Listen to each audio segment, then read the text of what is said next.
আসসালামু আলাইকুম ফ্রেন্ডস, কেমন আছেন সবাই? আশা করি সকলে খুব ভালো আছেন। শবনমস কিচেন ফর ইউতে আপনাদের সকলকে স্বাগত জানাই। আজ আমি নিয়ে চলে এসেছি রমজান স্পেশাল ইফতারের জন্য দারুণ একটি হেলদি এবং রিফ্রেশিং ড্রিঙ্ক, যেটি খেতে দারুণ মজার। আপনারা একবার হলেও এই ড্রিঙ্কটা অবশ্যই ট্রাই করে দেখবেন। রমজানের ইফতারিতেই হোক অথবা গরমের দিনেই হোক, এরকম একটা রিফ্রেশিং ড্রিঙ্ক যদি ঠান্ডা ঠান্ডা পান করা হয় তাহলে মন প্রাণ একদম ভরে যাবে। এটি ছোট থেকে বড় সকলে খুবই পছন্দ করবে। আশা করছি আজকের আমার রেসিপি আপনাদের খুবই ভালো লাগবে। তাহলে চলুন দেখে নিই রেসিপিটি কিভাবে বানাবো। আর যদি ভালো লেগে থাকে অবশ্যই একটা লাইক, শেয়ার, কমেন্ট করে দেবেন। প্রথমে দেখুন আমি এখানে 4 কাপ জল নিয়েছি, এটাকে আমি ফুটিয়ে নেব। জলটা যখন ফুটে উঠবে আমি এখানে হাফ কাপ সাবুদানা অ্যাড করে দেব। এবারে এটাকে একটু জলের সাথে মিশিয়ে নিচ্ছি। এটাকে 15 মিনিট মতো কুক করব, যতক্ষণ না এটা ট্রান্সপারেন্ট হবে না। তো এইভাবে কুক করতে করতেই দেখবেন সাবুদানাগুলো ট্রান্সপারেন্ট হয়ে যাবে। এটাকে আমি এইভাবেই কন্টিনিউ নাড়াচাড়া করতে থাকবো। 15 থেকে 20 মিনিট হয়ে গেছে। দেখুন সাবুদানাটা খুব ভালোভাবে ট্রান্সপারেন্ট হয়ে গেছে, এটা খুব সুন্দর সিদ্ধও হয়ে গেছে। তো এই পর্যায়ে এটাকে আমি নামিয়ে নেব। এটাকে আর বেশি কুক করার দরকার নেই। নামানোর সময় একটা ছাঁকনির সাহায্যে ঠিক এরকমভাবে এটাকে নামিয়ে একটু চামচের সাহায্যে নেড়ে নেব, যাতে করে নিচেই যে পাল্পটা আছে সেই পাল্পটা যাতে বেরিয়ে যায়। আর ওপর থেকে দিয়ে দেব ঠান্ডা জল, যাতে করে এর কুকিং প্রসেসটা থেমে যায়। তো এটা ঠান্ডা জল দেওয়ার পরে দেখুন একদম ছেড়ে ছেড়ে গেছে। এটা থেকে যে গাঢ় পাল্পটা ছিল সেটাও খুব ভালোভাবে বেরিয়ে গেছে। এবারে দেখুন এদিকে আমি 1 লিটার দুধ নিয়ে নিয়েছি, এটাকে আমি খুব ভালোভাবে জাল করে নিচ্ছি। দুধটা যখন একটু গরম হয়ে যাবে আমি এখানে 3 tablespoon powder milk add করে দিচ্ছি, এতে করে খুব সুন্দর একটা ফ্লেভার আসবে। ড্রিঙ্কটা খেতেও খুব ভালো লাগবে। দুধটাকে এবার ভালো করে মিশিয়ে নিচ্ছি আমি। এবার এটাকে খুব ভালোভাবে আমি জাল করে নেব। এটা যখন একটু ফুটে উঠবে তখন আমি এর মধ্যে অ্যাড করে দেব হাফ কাপ রুয়াবজা। রুয়াবজাটা আপনারা এখানে বাড়িয়ে কমিয়ে নিতে পারেন। তো এটা যদি আরও একটু বাড়িয়ে দেন এর কালারটা একটু আরও ডিপ পিঙ্ক হয়ে যাবে। তো আমি এখানে খুব বেশি রুয়াবজা দিচ্ছি না, আমি এখানে আরও কিছু ফ্লেভার অ্যাড করব। তো দেখুন এটাকে আমি কন্টিনিউ নাড়াচাড়া করে নিয়েছি। এবারে এখানে হাফ কাপ আমি চিনি অ্যাড করে দিচ্ছি, যেহেতু আমি রুয়াবজার পরিমাণটা কম দিয়েছি। আপনারা যদি এখানে রুয়াবজার পরিমাণ বেশি দেন তাহলে চিনিটা আরও একটু কম দেবেন। এবার আমি দিচ্ছি এখানে হাফ চামচ এলাচের পাউডার, এতে করে একটা খুব সুন্দর ফ্লেভার আসে। এটা অবশ্যই দিয়ে দেখবেন। আমি এটাকে দুধের সাথে ভালোভাবে মিশিয়ে নিচ্ছি।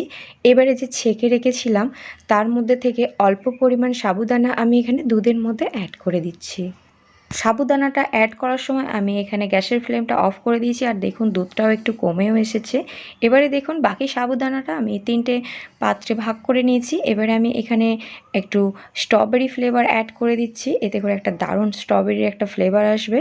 এর মধ্যে দিয়ে দিচ্ছি আমি ম্যাঙ্গো ফ্লেভার, যাতে করে এটা অরেঞ্জ কালারও এসে যাবে। আর দিচ্ছি এখানে পেস্তা ফ্লেভার, যাতে করে একটা গ্রিন কালার এসে যাবে।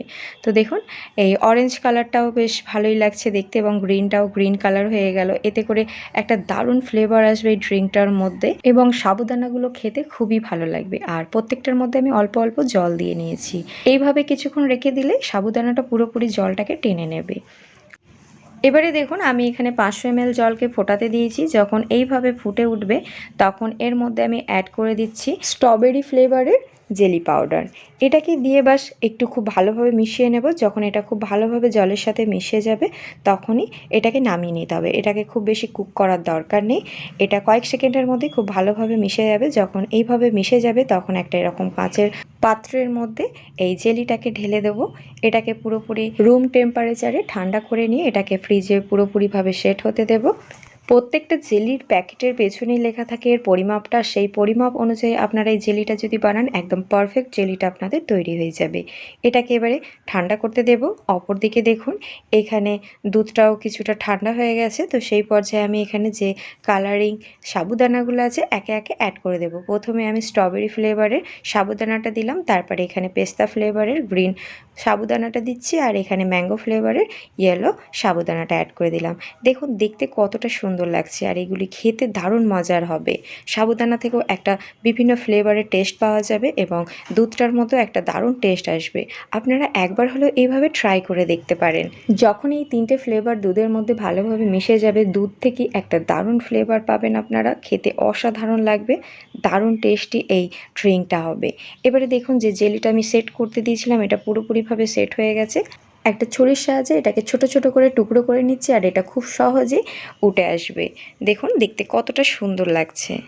বাড়িতে বাচ্চা থাকলে শুধু এইভাবে আপনারা জেলি বানিয়ে বাচ্চাদের দিতে পারেন।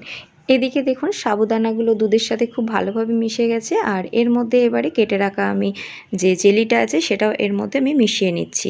এখানে একটা জিনিস দেখুন, এখানে সাবুদানার যে কালারিংগুলো ছিল সেই সাবুদানাগুলো একটু কালারগুলো টেনে গেছে, কেননা এটা আমি দুধের মধ্যে বেশ অনেকক্ষণ মিশিয়ে ঠান্ডা করতে দিয়েছি। আর আপনারা যদি এই সাবুদানাগুলো একটু কালারিংটা ডিপই চান তাহলে এটা একদম শেষ পর্যায়ে অ্যাড করবেন, বাট সাবুদানার ফ্লেভারগুলো কিন্তু একই রকম টেস্ট থাকবে। এবার এটাকে আমি পুরোপুরি ঠান্ডা করতে দেবো।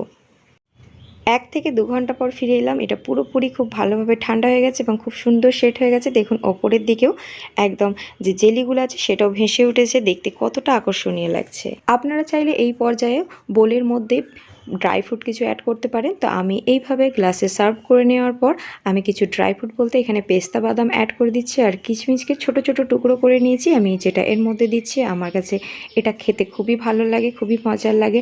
আপনারা এইভাবে অবশ্যই একবার ট্রাই করে দেখবেন, খেলে মন প্রাণ একদম ভরে যাবে এরকম একটা হেলদি এবং রিফ্রেশিং ড্রিঙ্ক হলে। রমজানের ইফতারির জন্য এরকম একটা সাবুদানার হেলদি ড্রিঙ্ক একবার হলে আপনারা অবশ্যই ট্রাই করে দেখবেন।